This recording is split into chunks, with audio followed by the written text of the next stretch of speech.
នេះគឺជាចារកម្មកម្រិតពិភពលោកតែម្ដងដែលធ្វើឲ្យមហាអំណាចអឺរ៉ុបភ្លឺភ្នែកគ្រប់គ្នាប្រិមិត្តមានដឹងទេកាលពីឆ្នាំ1968មានកប៉ាល់ដឹកទំនិញមួយគ្រឿងបានបាត់សូន្យឈឹងនៅកណ្ដាលសមុទ្រមេឌីទែរ៉ាណេជាមួយសារធាតុអុយរ៉ាញ៉ុំជាង200តោនតាមមកស្ដាប់រឿងដ៏រន្ធត់មួយដែលអ៊ីស្រាអែលនាំចូលសារធាតុអុយរ៉ាញ៉ុំជាង200តោនមិនឲ្យអន្តរជាតិដឹងតតែសោះបេសកកម្មនាំចូលសារធាតុអុយរ៉ាញ៉ុំជាង200តោនពីសំណាក់អ៊ីស្រាអែលដើម្បីគេចពីភ្នែកអន្តរជាតិដែលនេះនៅតែជាបញ្ហាភាពមិនច្បាស់លាស់ដែលអ៊ីស្រាអែលមានអាវុធនុយក្លេអ៊ែរឬយ៉ាងណាផ្អែកតាមទិន្នន័យរបស់ IAEA នៅឆ្នាំ1978ដែលបានរៀបរាប់ដំណើររឿងដូចតទៅនៅឆ្នាំ1968បេសកកម្មសម្ងាត់របស់អ៊ីស្រាអែលដែលមានឈ្មោះថា Operation Plumbat ដែលបានប្រើប្រាស់ប្រតិបត្តិការបន្លំនិងលួចបន្លំផ្លាស់ប្ដូរទំនិញនៅកណ្ដាលសមុទ្រដើម្បីលួចយកសារធាតុអុយរ៉ាញ៉ុំភ្នាក់ងារស៊ើបការសម្ងាត់របស់អ៊ីស្រាអែលមួយដែលមានឈ្មោះថា Mossad បានបង្កើតក្រុមហ៊ុនដឹកជញ្ជូនបន្លំមួយនៅក្នុងប្រទេសលីបេរីយ៉ាដែលមានឈ្មោះថា Biscayne Shipping Corporation ក៏មិនមែនមានតែឈ្មោះក្រុមហ៊ុននេះមួយដែរគឺមានក្រុមហ៊ុនច្រើនមកពីប្រទេសផ្សេងៗគ្នាដែលជាបេសកកម្មដ៏ស្មុគស្មាញដើម្បីលាក់បាំងទូនាទីពិតប្រាកដរបស់អ៊ីស្រាអែលក្រុមហ៊ុន Biscayne Trader Shipping Corporation បានសហការជាមួយក្រុមហ៊ុននៅអាល្លឺម៉ង់ដើម្បីបញ្ជាទិញសារធាតុអុយរ៉ាញ៉ុំដែលគេហៅថា Yellow Cake គឺជាអុយរ៉ាញ៉ុំដែលបានកែច្នៃរួចប្រហែលជាង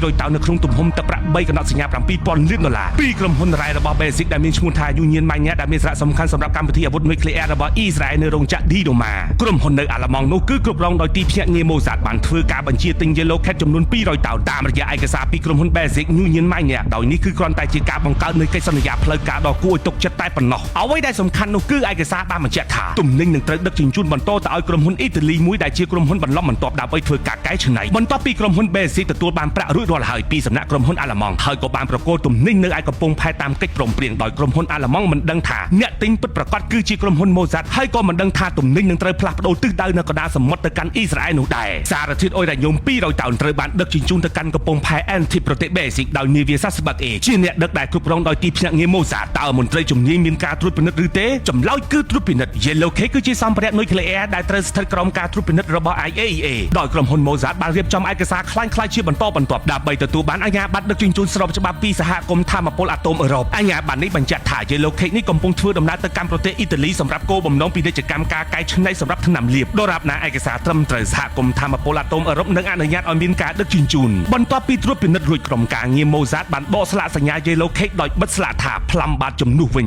ដែលជាពាក្យឡាតាំងសម្រាប់សំណដែលជាសារធាតុមិនមានគ្រោះថ្នាក់ដើម្បីលាក់បាំងពិតប្រាកដនៃទំនិញអាវុធនុយក្លេអ៊ែរនេះដោយធ្វើបែបនេះងាយឲ្យមន្ត្រីកយនិងមន្ត្រីកំពង់ផែធម្មតាមិនសូវចាប់អារម្មណ៍នឹងការដឹកជញ្ជូនផលិតសំណនោះទេហើយពួកគេភាគច្រើនពឹងផ្អែកលើឯកសារនិងស្លាកសញ្ញាផ្លូវការដែលភ្ជាប់មកជាមួយទំនិញដោយឯកសារមានលក្ខណៈស្របច្បាប់លក់ឲ្យក្រុមហ៊ុនអាល្លឺម៉ង់បន្តទៅឲ្យអ៊ីតាលីហើយស្លាកសញ្ញាមិនបង្ហាញពីសារធាតុគ្រោះថ្នាក់ការត្រួតពិនិត្យតាមកំពង់ផែក៏មិនមានការចាប់អារម្មណ៍អ្វីធ្ងន់ធ្ងរនោះដែរមុនពេលចេញដំណើរក្រុម Mossad បានបណ្ដេញនាវិកអេស្ប៉ាញដែលជាក្រុមដើមចេញពីកប៉ាល់ដោយប្រើលេសថាកប៉ាល់ត្រូវបានលក់បន្តដោយសារនាវាត្រូវបានទិញលក់ដោយក្រុមហ៊ុនបន្លំរបស់ Mossad នោះក្រុមហ៊ុនថ្មីមានសិទ្ធិផ្លាស់ប្ដូរនាវិកតាមច្បាប់ដឹកជញ្ជូនដោយក្រុមនាវិកអេស្ប៉ាញត្រូវបានទូទាត់ប្រាក់សំណងសម្រាប់ការបញ្ចប់កិច្ចសន្យាមុនការកំណត់របស់ពួកគេទោះជាយ៉ាងណាក្រុមនាវិកអេស្ប៉ាញប្រហែលជាមានការភ្ញាក់ផ្អើលនឹងការខកចិត្តដែលបានបាត់បង់ការងារប៉ុន្តែពួកគេមិនមានហេតុផលអ្វីត្រូវសង្ស័យពីការលួចអុយរ៉ាញ៉ុំនោះឡើយទីភ្នាក់ងារ Mossad បានដោះស្រាយពួកគេប្រកបដោយវិជ្ជាជីវៈតាមផ្លូវច្បាប់នៃការដឹកជញ្ជូនដើម្បីជៀសវាងការសង្ស័យធំដុំនៅពេលដែលពួកគេត្រូវបានបណ្ដេញចេញពួកគេមិនទាន់ដឹងថាទំនិញ Yellow Cake នឹងត្រូវផ្ទុកនោះទេបន្ទាប់ពីចេញពីកំពង់ផែ Antip ប្រទេស Basic នាវាដឹកទំនិញ Sasbak A បានធ្វើដំណើរឆ្ពោះទៅកាន់សមុទ្រមេឌីទែរ៉ាណេប៉ុន្តែយកតាមឯកសារដឹកជញ្ជូនដែលទីភ្នាក់ងារ Mossad បានរៀបចំដើម្បីបន្លំសហគមន៍ថាមពលអាតូមអឺរ៉ុបនាវានោះត្រូវធ្វើដំណើរទៅកាន់ទីក្រុង Jeonna ប្រទេសអ៊ីតាលីដែលជាទីតាំងរបស់ក្រុមហ៊ុនថ្នាំលាបដែលជាអ្នកទទួលបន្លំទោះជាយ៉ាងណាក្តីនាវា Sasbak A មិនបានទៅដល់ Jeonna នោះទេប៉ុន្តែបានធ្វើដំណើរទៅកាន់ចំណុចមួយនៅកណ្ដាលសមុទ្រមេឌីទែរ៉ាណេដោយកាពីតែនត្រូវបានគ្រប់គ្រងដោយទីភ្នាក់ងារ Mossad ដើម្បីធ្វើប្រតិបត្តិការសម្ងាត់ដោយប្រហែល7ថ្ងៃក្រោយចាក់ចេញពី Antip នាវា Sasbak A បានជួបជាមួយនាវាអ៊ីស្រាអែលមួយគ្រឿងដែលគេជឿថាស្ថិតនៅភាគខាងកើតនៃកោះគ្រីតេនៅក្នុងទីងងឹតបន្ទាប់មកការផ្ទេរសារធាតុអុយរ៉ាញ៉ុំទាំង200តោនត្រូវបានផ្ទេរយ៉ាងលឿននិងស្ងៀមស្ងាត់នៅលើនាវាអ៊ីស្រាអែលបន្ទាប់ពីការផ្ទេរទំនិញរួចនាវាអ៊ីស្រាអែលបានបើកមកកាន់កំពង់ផែ Haifa ប្រទេសអ៊ីស្រាអែលហើយសារធាតុអុយរ៉ាញ៉ុំត្រូវបានបញ្ជូនបន្តទៅកាន់មជ្ឈមណ្ឌលនុយក្លេអ៊ែរ Didoma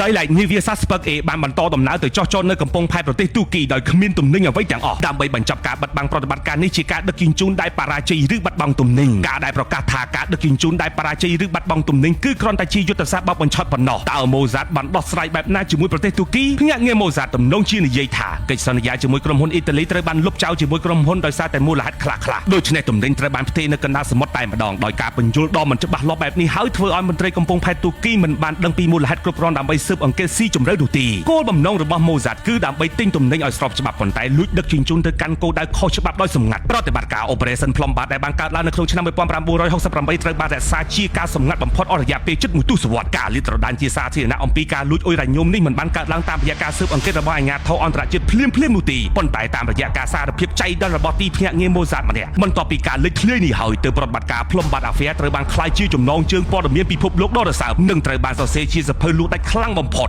មានសំណួរកើតឡើងហេតុអ្វីបានជាអ៊ីស្រាអែលបានបើកចំហតាក់ទងទៅនឹងការទិញសារធាតុអ៊ុយរ៉ាញ៉ូមនោះទៅបន្ទាប់ពីអ៊ីស្រាអែលបានទទួលសារធាតុអ៊ុយរ៉ាញ៉ូមតើអ៊ីស្រាអែលផលិតអាវុធនុយក្លេអ៊ែរដោយវិធីណាខ្ញុំសំអាងវណ្ណៈ True Insider